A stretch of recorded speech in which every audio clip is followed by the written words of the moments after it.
안녕하세요. 프라임 인터뷰 정미정입니다. 제천시는 2021년 시정 운영 방향으로 희망의 경제도시 제천을 꼽았는데요. 올 한 해는 포스트 코로나 시대를 준비해야 하는 중요한 해로 위축된 지역 경제 활성화를 위한 정책 개발에 주력하겠다고 합니다. 자, 오늘 프라임 인터뷰에서는 이상천 제천시장과 함께 올 한 해 시정 운영 전반에 대한 이야기 나눠보도록 하겠습니다. 반갑습니다. 네, 안녕하세요. 네. 자, 먼저 제천 시민 그리고 우리 시청자 여러분들을 위해서요. 새해 인사 부탁드릴게요. 네, 방송을 시청하고 계신 충북도민 여러분, 그리고 제천 시민 여러분, 신축년 새해가 밝았습니다. 새해 복 많이 받으시고 좋은 일만 가득하길 빌겠습니다. 지난해 참 어려운 점이 많았는데 그렇죠. 올해는 흰소해를 맞아서 우리 충북도민 여러분, 제천 시민 여러분 부디 행복하기를 바라겠습니다. 네. 자, 지난 한 해는 코로나19 확산과 또 수해 피해로 참 많은 어려움을 겪었던 말 그대로 다사다난한 한 해였는데요. 제천시의 지난 한 해를 좀 어떻게 정리할 수 있을까요?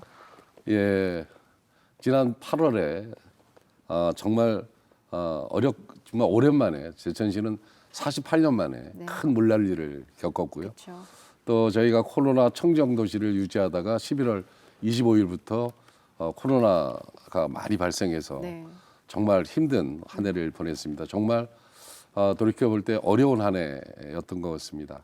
그런 와중에서도 우리 제천시가 도시의 재탄생을 위한 여러 가지 프로젝트 사업 예산 확보를 많이 했고 네. 또 대규모 투자 유치, 쿠팡 같은 그런 큰 기업도 유치를 한 뜻깊은 한 해이기도 했습니다. 네네. 우리 제천시가 구한 말 우리나라 최초로 의병을 거병했던 거병됐던 곳인데 이 어려운 시기가 되니까 우리 14만 제천 시민이 하나로 똘똘 뭉치는 네. 그러한 제천 시민의 저력을 본 또 한 해가 되지 않았나 이렇게 생각합니다. 네.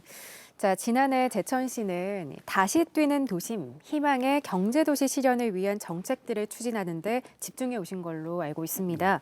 한 해 동안 좀 어떤 성과들 거두셨는지 쭉 소개 부탁드릴게요. 예, 저희가 지역 경제 활성화를 위해서 2019년 4월부터 추진한 지역 카페 모아가 무려 현재까지 1,835억 원을 판매를 해서 지역 경제 활성화 또 지역 예부가 외부로 빠져나가는 것을 네. 방지하는 데 큰 효과를 거뒀다라고 생각을 하고요.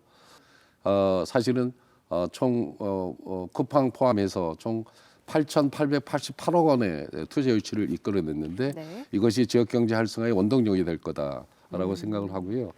또 저희들이 그동안의 어떤 체류형 관광도시 제천을 위해서 도심 관광지 관광 원천 구축을 여러 가지 시도를 했는데 네. 시내에 계곡 수로를 만든 거, 또 의림지 욕죽폭포에 폭포를 만든 거, 또 솔밭공원에 수로를 만든 사업 이런 걸 위주로 해서 전년도에 겨울왕국 페스티벌을 2번 했지만 네. 무려 100만 명 이상이 모이는 그러한 관광 중심 도시로서의 발전 거점을 만들었다. 이런 것도 큰 의미를 부여할 수 있고요. 저희가 전년도에 88건 총 공모사업, 도시 재생산 사업 포함해서 계획 공모형 지역 관광 거점 사업 이런 것들에서 총 1,840억 원의 공모 사업을 유치했는데 네네. 이것은 전년 대비 770억 원을 더 많이 유치한 그러한 내실을 기했다라는 것도 큰 의미를 할 수 있습니다. 또한 저희가 몇 년 동안 사실은 충청북도에서 최하위권에 머물러 왔었는데요. 도시군 종합평가에서 저희들이 전년도 충청북도에서 1위를 기록한 거, 또 지방자치 행정 대상 수상 등 30여 건이 넘는 어떤 여러 가지 상을 받은 것도 네. 상당히 의미 있는 일이 아니었나 이렇게 생각을 하고 있습니다. 네, 이 말씀하신 성과들이 제천시가 새로운 사업을 추진해 나가는데 든든한 동력이 되리라 생각을 예, 해봅니다. 그렇습니다. 자, 지난해 참 많은 결실을 이룬 만큼 올 한 해도 계획이 좀 중요할 것 같아요. 2021년 제천의 시정 방침과 또 운영 방향은 좀 어떻게 될까요? 네, 금년도 예산은 9,028억 원의 당초 예산으로 시작을 하는데요. 아마 1회, 2회, 3회 추경을 거치면서 1조 원을 확실히 넘어가는 그런 재정 규모가 될 거라고 생각을 하고 있습니다. 네. 금년도에 저희들이 예술의 전당이 착공이 되고 착공을 했고 이제 사업 시작을 하고 또 충북 자치연수원 네. 제천시 신백동의 건립 사업도 올해 착공이 됩니다. 또 네. 도심권 관광 인프라 구축 사업, 또 우리가 도시재생 공모 사업에 된 역세권, 또 서부시장 도시재생 사업, 또 제3산업단지가 올해 12월에 준공이 되는데 네. 그 조성 사업, 또 이거와 어울려서 같이 기업 유치 활동, 그다음에 전년도에 엄청난 피해를 본 수해복구 사업 한 1,700억 정도 되는데 네. 이런 구체적이고 세부적인 사업들을 올해 좀 촘촘하게 챙겨봐야 되겠다 이런 생각을 하고 있습니다. 네. 자, 원도심과 지역 경제 활성화는 이 시장님과 인터뷰할 때마다 빠지지 않는 사안이잖아요. 그만큼 제천시의 핵심 과제라고도 볼 수 있을 것 같은데 그동안의 추진 상황과 앞으로의 계획도 좀 알려주시죠. 예, 금년도에 이제 그 원도심 활성화를 위해서 저희들이 동명초등학교에서의 그 예술의 전당 건립 사업을 하잖아요. 네네. 여기에 이어서 그 여름광장 조성 사업을 합니다. 또 여기에 맞물려서 세명대랑 연계한 세명대 상생 캠퍼스도 올해 착공을 해서 네. 같이 시작을 합니다. 이것이 결국 젊음이 넘치는 도심, 원도심을 활성화하는데 상당한 역할을 할 거라고 기대를 하고 있고 착실히 준비하도록 할 거고요. 그다음에 제천화폐가 아까 1,840억 원은 판매했는데 올해는 1,250억 원을 판매하려고 목표를 세우고 있습니다. 이 사업도 착실히 추진해서 지역경제 활성화에 지역경제에 도움이 되도록 이렇게 할 생각을 가지고 있습니다. 네네. 이 외에도 뭐 도심에 있는 그 180 지금 140대인데 네. 시민 주차 타워를 지금 헐어내고 다시 만드는데 480대 규모로 만듭니다. 그다음에 상권 르네상스 사업이 공모 사업에 저희 80억이 됐는데 네. 시장과 차 없는 거리를 그 연계한 전통시장 활성화 사업, 그다음에 그 네토시장 주차장 조성 사업을 통해서 그 전통시장 어떤 환경 개선을 통한 시장 활성화 사업도 빠짐없이 차질없게 추진할 계획을 가지고 있습니다. 네, 알겠습니다. 뭐 앞서서도 여러 번 말씀을 해주셨는데 지난해 7월 충청북도의 공무원 교육시설인 자치연수원을 청주에서 제천으로 이전하기로 확정됐습니다. 그렇죠?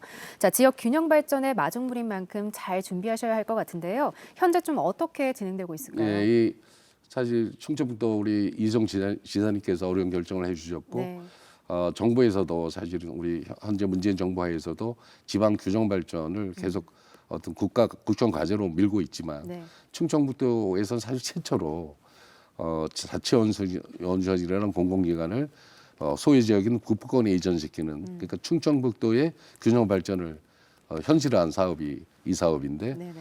참 사실 여러 가지 어려운 점도 있었죠. 반대도 그렇죠. 있었고 다만 지금 뭐 여러 가지 어떤 절차를 거쳐서 지금 도에서도 실시 기본 설계비 16억 원이 좀 확보가 돼서 올해 지금 실시 기본 설계를 추진 중에 있고 네. 시에서는 80억 원의 예산을 확보해서 우리가 땅 매입을 투지 매입을 추진합니다. 네. 도시계획 결정 이런 걸 해서 올해 하반기에 반드시 착공할 수 있도록 제반 준비에 박차를 기하고 있습니다. 신백동에 위치하고 있는데요.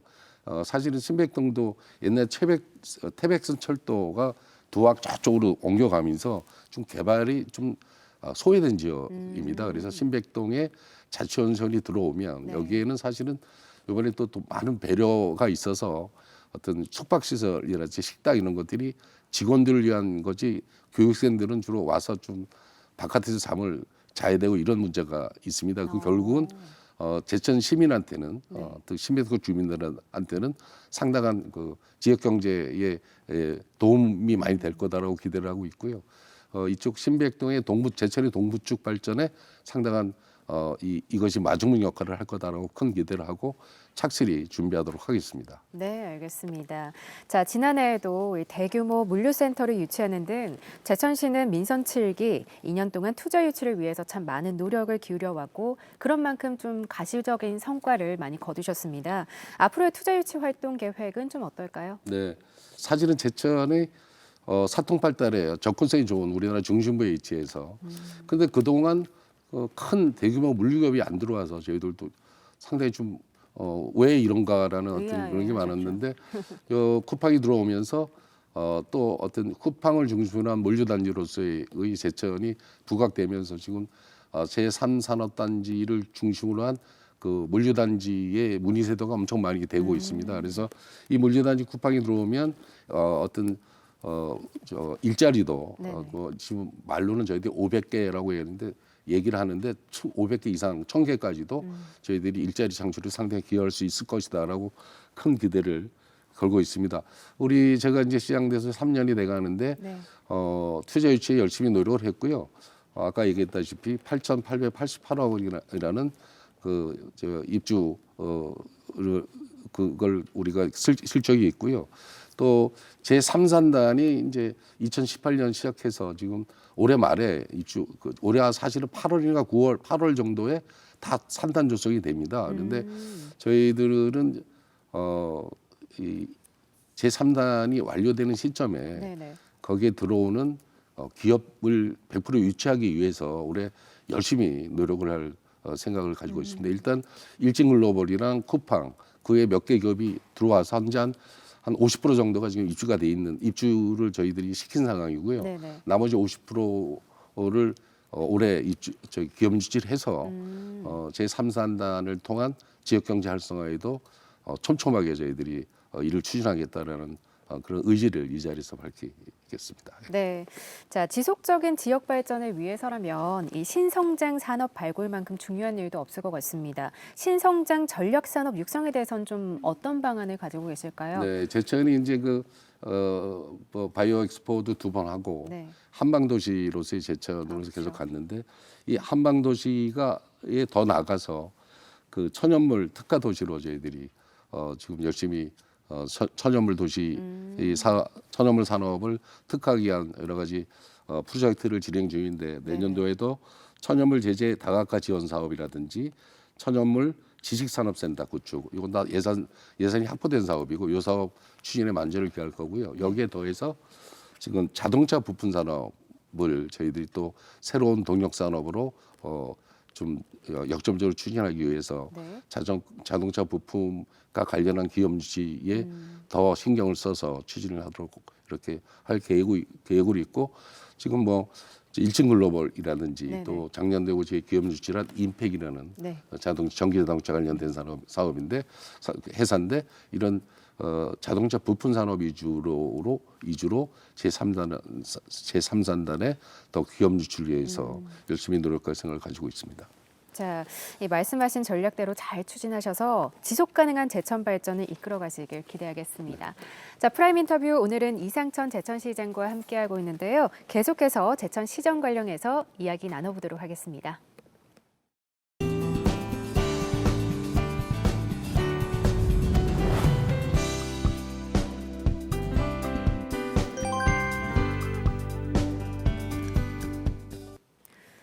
자, 지난 5일 중안선 제천 원주 복선 전철 개통으로 제천에서 서울까지 1시간 내외로 왕복을 할 수가 있어서요.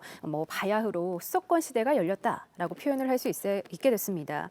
이에 따른 제천시의 대응 계획과 좀 전략이라면 어떤 게 있을까요? 예, 사실 우리 제천시가 7, 80년대에 어떤 그 철도 요충지로 사실 굉장히 경제를 구가하던 시절이 있었습니다. 그 이후에 석탄 산업 또 시멘트 산업이 사양화되면서 제천시가 좀 정체 길을 막고 있었는데 이번에 그 중앙선 복선 전철화가 완공되면서 청량리 제천이 2시간에서 1시간 거리로 단축됨으로써 저희는 우선 제천시가 1980년 4월 1일자로 시가 되면서 40년이 넘어간 시점까지 계속 인구가 줄었거든요.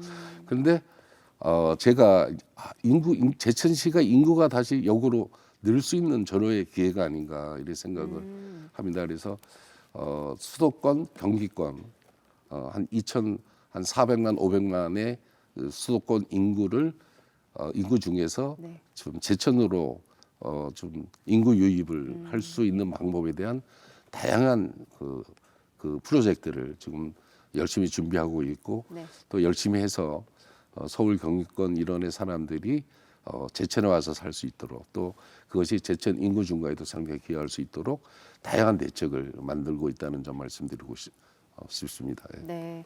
자, 제천시는 지난해 이 도시재생 공모 사업에 2건이나 선정돼서요. 총 615억 원이라는 사업비를 확보하는 큰 성과도 거뒀다고 알고 있습니다. 제천시의 도시재생 밑그림이 좀 궁금한데요. 네. 일단 저희가 중앙도시재생 사업에 역세권 도시재생 사업이 선정이 됐습니다. 네. 이거는 상당히 의미가 있는 건데 아까 말씀드렸던 제천역을 중심으로 한 영천동, 하산동 이쪽 지역이 아파트가 없는 구도심입니다. 네네. 여기에 이 사업비 403억 원. 그런데 사실은 여기에 이제 여러 가지 사업이 붙을 거면 더 사업비는 늘어날 거라고 생각을 하는데 네. 이 사업을 통해서 그 역세권 개발 사업을 좀 체계적으로 우리 2024년까지 이 사업을 적극적으로 추진할 생각을 가지고 있습니다. 또한 사실은 제천 서부권의 서부 시장 주변에 그가 이제 굉장히 수십 년 동안 제천이 개발이 안 된 또 소외 지역 저개발 지역으로 있었는데 이번에 212억 원의 도시 재생 사업이 확보가 돼서 여기도 이제 이 도시 재생을 통한 여러 가지 도심 활성화 사업을 추진할 그런 어떤 단초를 만들었다라는 면에서 상당히 의미가 있고 어떤 도시의 균형 발전, 제천의 균형 발전 이런 차원에서 열심히 준비를 하도록 이렇게 할 생각을 가지고 있습니다. 예. 네. 자, 지난해 제천시는요, 이 다양한 관광 자원을 활용한 천만 관광 시대를 예고했습니다. 달빛 정원, 의림지 자연수 등 인프라 확충을 통해서 전국적으로 또 주목을 받고 있는데요. 한 발 더 나아가서 중부권 최고 관광 허브 도시로 거듭나기 위한 계획도 좀 가지고 있으시다면서요.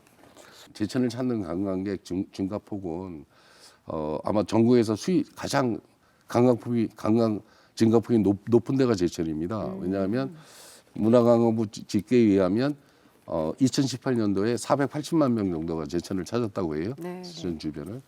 근데 작년도 2019년도에 재작년이죠. 2019년도에 무려 988만 명이 제천을 들어왔습니다. 이건 데이터가 다 있고요. 그 2배 이상의 관광객이 들어온 거죠. 네. 제천이 새로운 관광지로서의 어떤 수도권과의 접근성 이런 거에 좀 힘을 받아서 뜨고 있는 건 확실한 사실인 것 같고요. 네네. 그런데 문제는 제천에 들어오면 체류 동선이 아주 짧다는 게 문제입니다. 그러니까 제천 와서 한 10분, 20분 있다 가는 거죠. 이러면 안 된다. 관광객이 들어오면 제천에 이득이 되게끔 네네. 제천에 좀 오래 머물고 잠도 자고 이렇게 해야 되는데 이 체류형 관광을 반드시 해야 되겠다라는 게 저의 목표고요.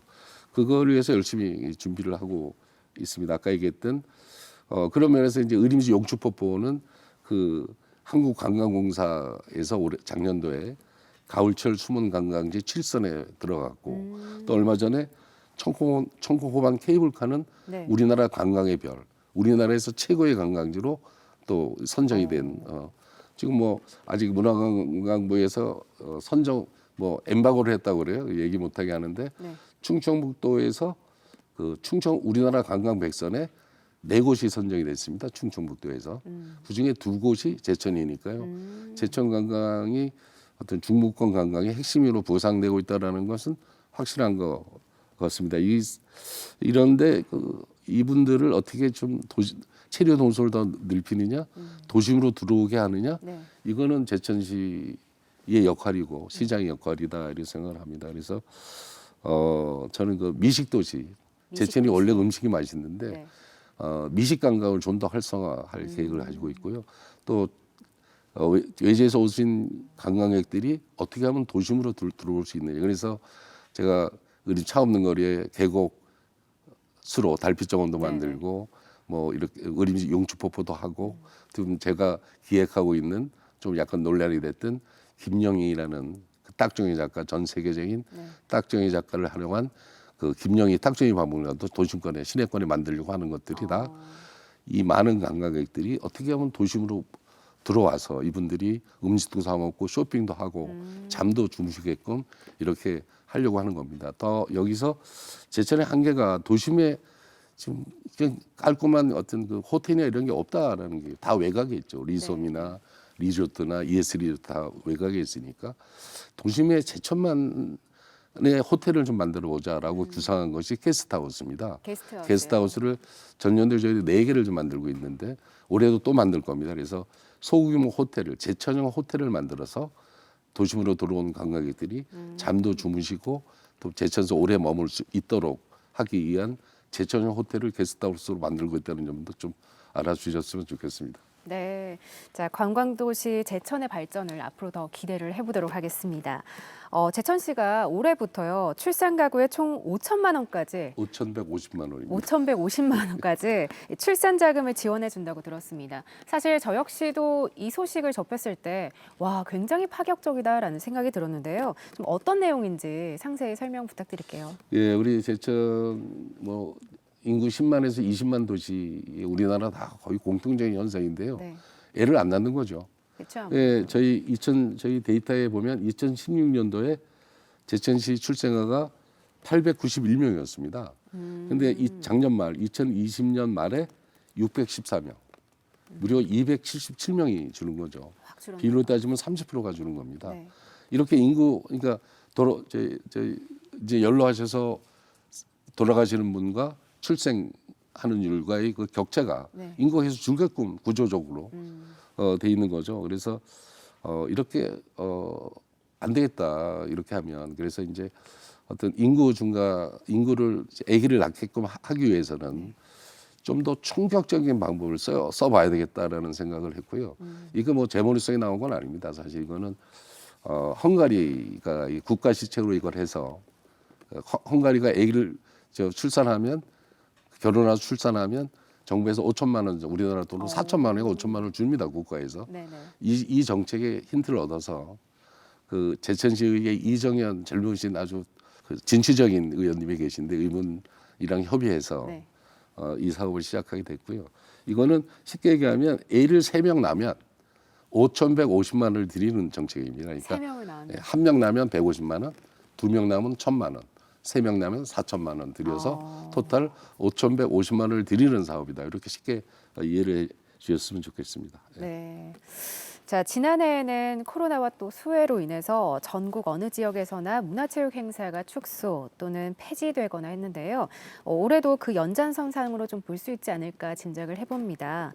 포스트 코로나 시대 제천시의 문화체육 부문 전략은 좀 어떨까요? 예, 그래서 제가 올해 상반기 중에는 어떤 문화체육 행사도 안 되겠다 싶었고요. 또 의회에서도 그런 요구가 있었고 해서 아예 6월 30일까지는 어떠한 문화 또는 축제, 체육 행사, 민간 교류, 해외 교류 이런 건 완전히 단 1원도 예산을 안 세웠습니다. 그래서 상반기 중에는 아무것도 그런 문화체육 교류 행사는 안 한다라는 입장이고요. 네.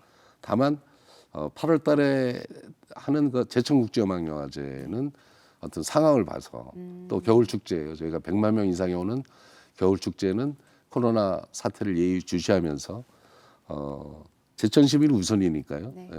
주수하면서 개최 여부를 검토하도록 이렇게 생각하고 있고요.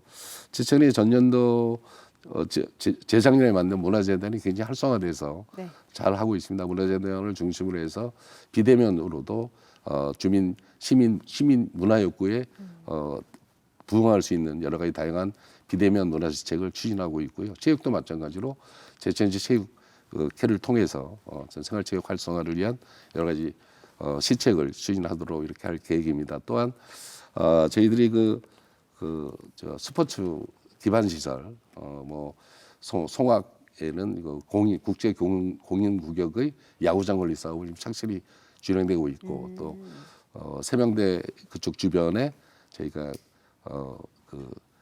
수영장, 네. 수영장 50내인의 국제구역 50내인의 수영장을 만들고 있고 탁구센터도 만들고 있고 또 강제동에 남부 생활체육센터도 여러 가지 지금 사업을 추진 중에 있습니다. 이런 체육 기반 시설은 착실하게 추진을 할 수 있도록 이렇게 예산 확보도 문제 없도록 추진하도록 하겠습니다. 네, 알겠습니다. 자, 제천시 하면 전형적인 이 도농 복합 도시라고 할 수가 있는데요.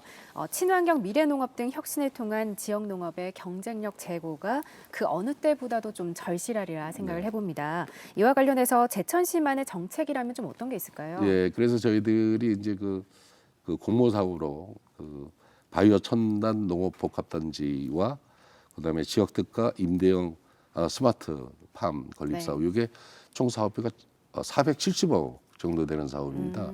이 사업이 사실은 미래 농업을 대입하는 사업인데, 이 사업도 올해 사업 추진에 만전을 기하도록 이렇게 해서 미래 농업에 대입할 것이고요. 네. 또 저희가 이제 의림지 친환경 농업단지를 지금 열심히 만들고 있습니다. 네. 의림지는 의림지 물을 받아서 강제농업해서 만드는 의림지 청전뜰인데 총 54만 평입니다. 54만 평.